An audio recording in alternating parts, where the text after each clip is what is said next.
From the one and only, this is a Local 10 News Update, sponsored by FHIA, Florida Home Improvement Associates. Good evening, everyone. I'm Nicole Perez. I'm Louis Aguirre. Here's a look at the stories making news on this Wednesday. A Miami-Dade school employee is facing serious charges after being accused of inappropriately touching a 4-year-old girl. Police arrested 38-year-old Brian Holt on Tuesday after an investigation into the alleged incident at Brentwood Elementary School in Miami Gardens. The district released a statement saying Holt is no longer employed at the school where he worked as a teacher's aide. The district's school police is now investigating.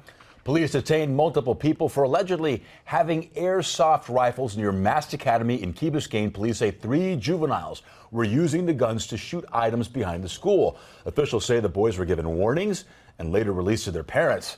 There were no students at the school because of the Thanksgiving holiday.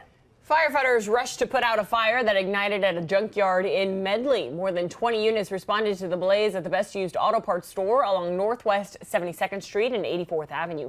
The flames erupting inside the warehouses, causing one to partially collapse. One firefighter was taken to the hospital, but we're told it wasn't a serious injury. No other injuries were reported. Listen to Local 10's podcast, The Florida Files, wherever you are, whenever you want. Just say, Alexa, play the Florida Files podcast. Getting the latest episode of Florida Files. Here it is from TuneIn. Previously on the Florida Files. Or just ask Siri, I want to hear the latest Florida Files podcast. Here's the newest episode of the Florida Files. Get the Florida Files on Alexa, Google Home, or Apple devices just by saying play the Florida Files podcast. The Florida Files from the one and only Local 10.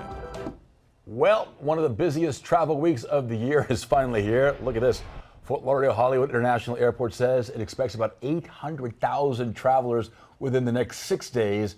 And for the South at MIA, travel is expected to be even busier with about 1.5 million passengers flying in and out of the airport. I am so happy I'm here in South Florida and not at the airport. That's all I have to say. Me too. Well, as breaking news happens, we have you covered on air and online. Head to local10.com for more local news coverage and updates. Happy Thanksgiving, everybody.